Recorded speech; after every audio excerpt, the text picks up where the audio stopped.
Shalom. Bapak Ibu Saudara yang terkasih dalam Tuhan, pagi hari ini kita bersyukur semua karena kemurahan Tuhan, karena kasih sayang Tuhan, karena kekuatan yang dari Tuhan kita boleh ada sebagaimana adanya saat ini.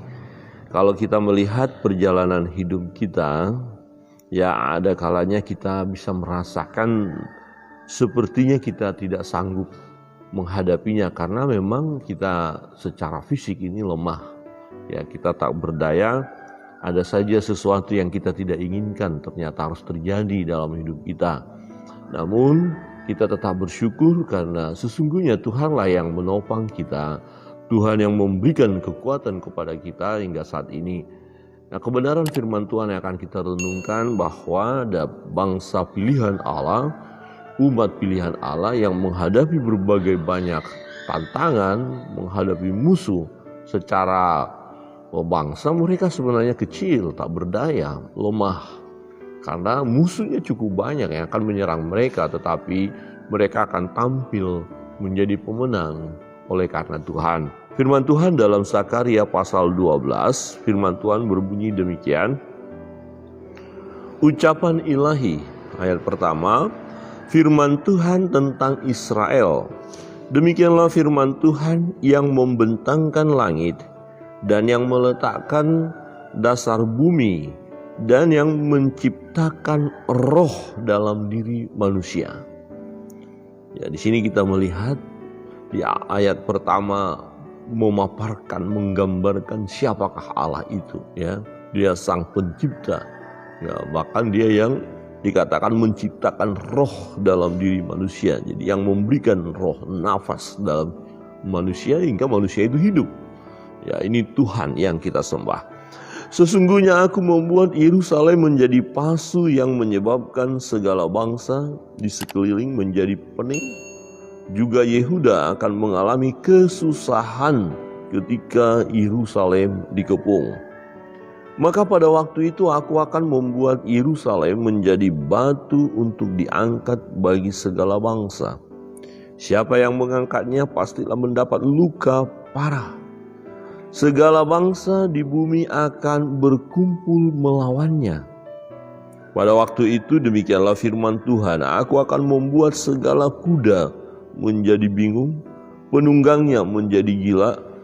Atas kaum Yehuda aku akan membuka mataku, tetapi segala kuda bangsa akan kubuat menjadi buta. Sesudah itu kaum-kaum di Yehuda akan berkata dalam hatinya, penduduk Yerusalem mempunyai kekuatan oleh karena Tuhan semesta alam, Allah mereka.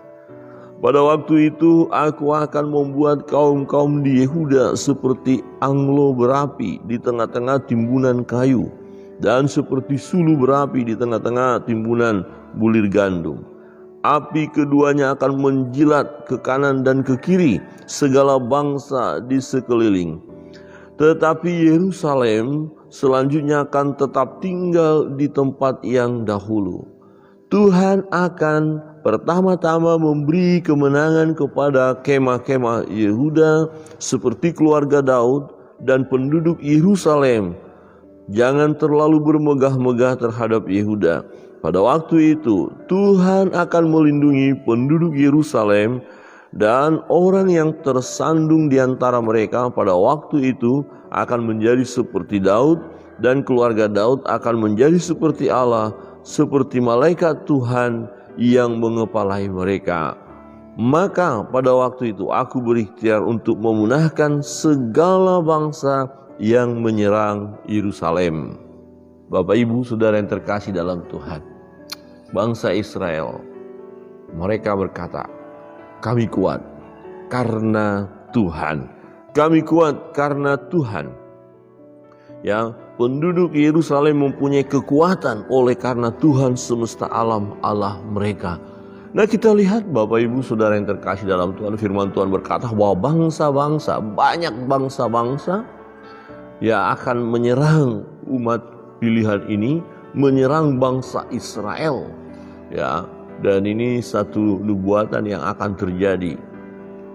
Ya, kalau kita melihat kehidupan umat pilihan ini memang luar biasa ya. Ya, secara jumlah mereka kecil, secara bangsa ya bangsa Israel itu kecil, tetapi mereka adalah bangsa pilihan Allah. Mereka memiliki kelebihan-kelebihan yang luar biasa yang daripada Tuhan. Nah, dikatakan bahwa bangsa ini akan menjadi pasu ya, dikatakan terjemah lain cawan yang berisi racun bagi bangsa-bangsa yang lain. Jadi bangsa-bangsa lain menjadi tidak suka kepada mereka dan ingin menganiaya mereka, ingin menghancurkan mereka. Ya, dan itu terjadi sampai sekarang. Nah, tetapi ingat janji Tuhan kepada Abraham, nah, bahwa Abraham diberkati oleh Tuhan dan bangsa atau orang yang memberkati Abraham akan diberkati, tapi orang yang mengutuk Abraham akan terkutuk. Jadi bangsa-bangsa yang menyerang Yerusalem, bangsa-bangsa yang menyerang Israel, bangsa-bangsa yang bersepakat, bersehati ya ingin menghancurkan Israel, mereka akan mengalami kehancuran. Mereka akan mengalami kekalahan. Mereka akan mengalami ya kerugian besar. Oleh karena apa? Oleh karena Tuhan. Ya, Tuhan yang bertindak. Jadi waktu mereka nanti menyerang bangsa Israel, nah disitulah Tuhan membuka mata untuk Israel. Dengan pengertian Tuhan melihat, Tuhan tidak tinggal diam, Tuhan akan bertindak. Apa yang Tuhan lakukan? Cara Tuhan bekerja luar biasa. Luar biasa. Di ayat 3 berkata begini, ya kalau di ayat 2 dikatakan bahwa Yerusalem dikepung, ya tetapi ayat 3, maka pada waktu itu aku akan membuat Yerusalem menjadi batu untuk diangkat bagi segala bangsa. Siapa yang mengangkatnya, ya pastilah mendapat luka parah. Segala bangsa di bumi akan berkumpul melawannya. Jadi siapa yang mau mencoba menyakiti umat pilihan ini, ya dia akan terluka, dia akan tersakiti. Ya dengan kata lain, siapa yang berani dengan biji mata Allah, siapa yang ngutak-ngatik, yang coba-coba mau melukai, menyakiti biji mata Allah, nah orang itu tidak akan luput ya dari tindakan Tuhan. Ya, Tuhan akan ya melukai mereka, bahkan membuat mereka akan parah ya. Ya, jadi kita mungkin melihat sekarang ya sepertinya kok Tuhan berdiam, di mana banyak orang-orang yang setia kepada Tuhan, menyembah, memuji Tuhan, kemudian diperlakukan secara tidak baik, dizolimi, karirnya tidak bisa naik, ya tidak bisa bebas melakukan ibadah, ya diperlakukan secara tidak baik. Kita pikir Tuhan berdiam, tidak. Tuhan melihat itu semua dan Tuhan akan bertindak tepat pada waktunya. Nah, pada waktu itu di ayat 4 berkata, pada waktu itu demikianlah firman Tuhan, aku akan membuat segala kuda menjadi bingung. Kuda jadi bingung. Nah ini konteksnya dalam peperangan, ketika ada pasukan musuh yang naik kuda ya menuju sasaran, menuju medan perang, kalau kudanya udah bingung gimana? Yo, yang harusnya maju harus mundur atau muter-muter ya. Jadi Tuhan bisa kacaukan semua. Artinya begini Bapak Ibu, kalau misalnya ada orang yang mau merancangkan hal yang jahat di dalam diri kita, orang-orang percaya, ada orang-orang yang merancangkan kejahatan ya bagi orang percaya, Tuhan bisa membuat rancangannya itu muter gitu loh, pusing mereka ya. Jadi strateginya udah mantap nih, bla bla bla bla. Tuhan bilang sekali diklik saja ya semuanya buyar, kacau. Dan Tuhan punya kemampuan yang luar biasa untuk itu ya. Apa yang tidak bisa Allah buat? Nah, kuda mereka jadi bingung. Nah, kita bisa bayangkan ya kalau orang sedang naik kuda hendak berperang, tiba-tiba kudanya muter-muter sih ya, atau balik putar haluan dan lari ke tempat sendiri ya. Ini sesuatu perbuatan Tuhan yang ajaib. Penunggangnya menjadi gila. Ya, penunggangnya menjadi gila. Nah, ada orang yang mencoba ya memusuhi Tuhan, ya. Caranya gimana? Dia memusuhi orang percaya. Dia jengkel sama orang percaya. Dia marah sama orang percaya. Lama-lama orang itu jadi gila. Ya, misalnya begini, wah ini mau merancangkan yang jahat nih sama orang percaya. Ini orang percaya santai aja, tenang-tenang aja. Atau mungkin juga menggunakan kuasa kegelapan, tak santet ya. Wah kirim magic, black magic gitu ya. Nggak ada apa masalah. Lo dilihat orang percaya itu ketenang-tenang aja sih. Apa sih? Ya ada dua kemungkinan ya. Kalau dia lakukan itu dan dilihat, wah luar biasa dia ditolong Tuhan, pertama dia bisa bertobat orang ini. Kalau gitu aku menyembah Allah dia deh, hebat.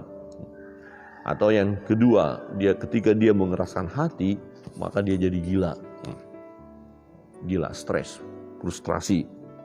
Nah, dikatakan di sini, ya, aku akan membuat segala kuda menjadi bingung, penunggangnya menjadi gila.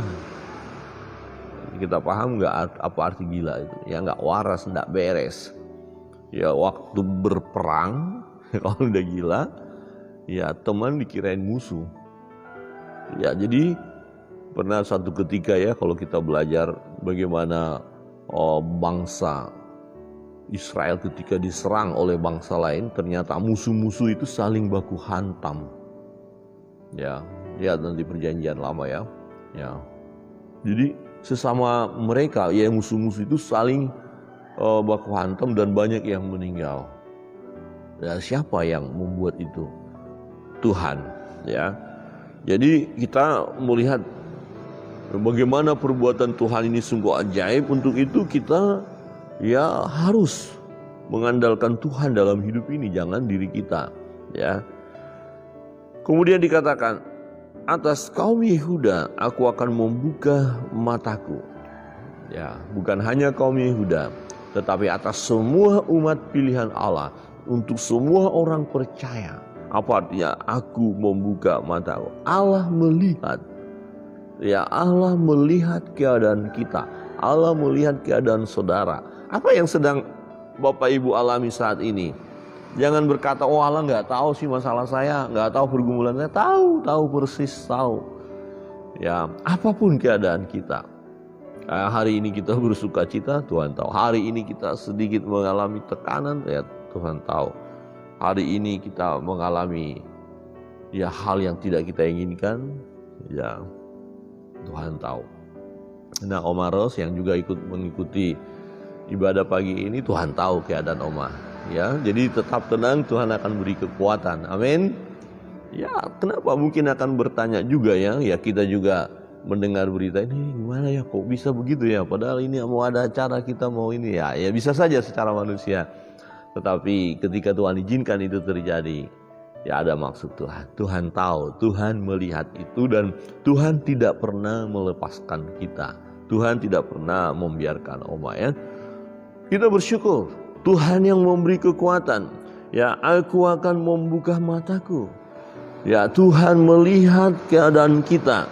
Ya, dan Dia bertindak untuk menolong kita. Dia bertindak memberi kekuatan kepada kita. Ketika kita mengalami sakit pun ya, Tuhan tahu ya keadaan kita, dan Tuhan bertindak untuk memberi kekuatan kepada kita menghadapi rasa sakit itu.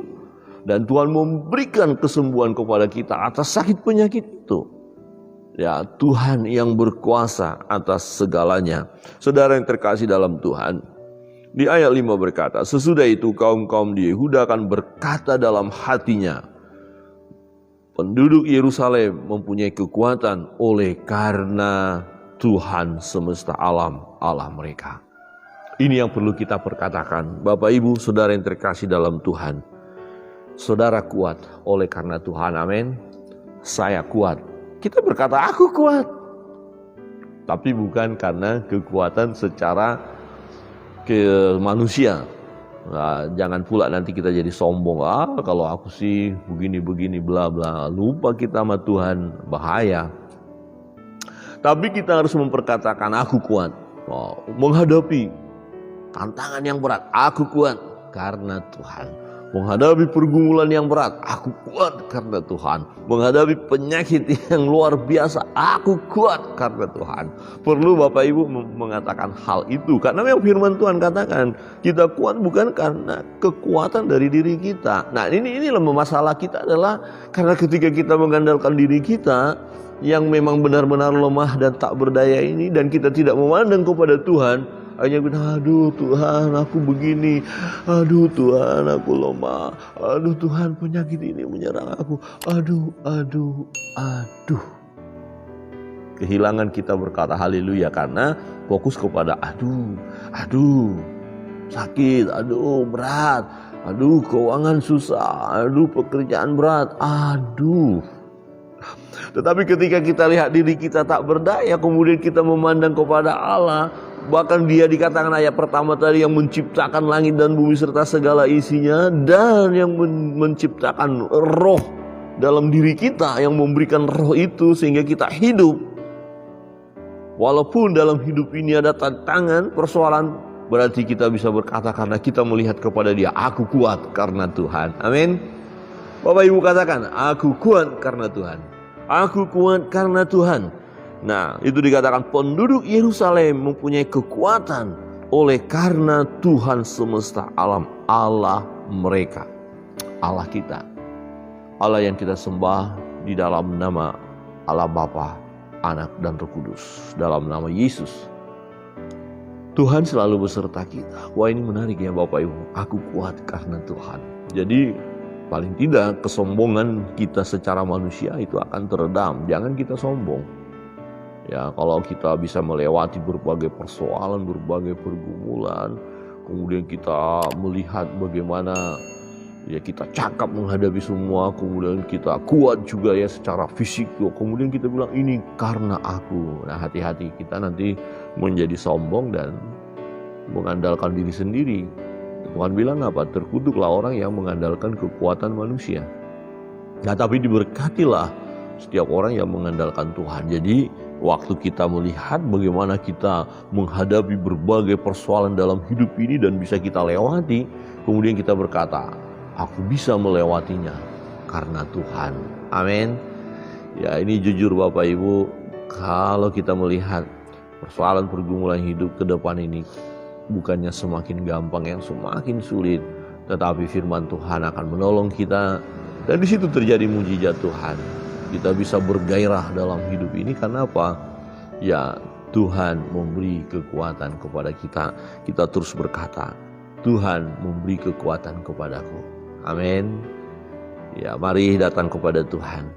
Andalkan Tuhan dalam hidup ini. Pagi hari ini kita mau berdoa, menyerahkan segala hidup kita, kerinduan-kerinduan kita, pergumulan-pergumulan kita, apa yang kita harapkan dari Tuhan untuk Tuhan kerjakan dalam hidup kita.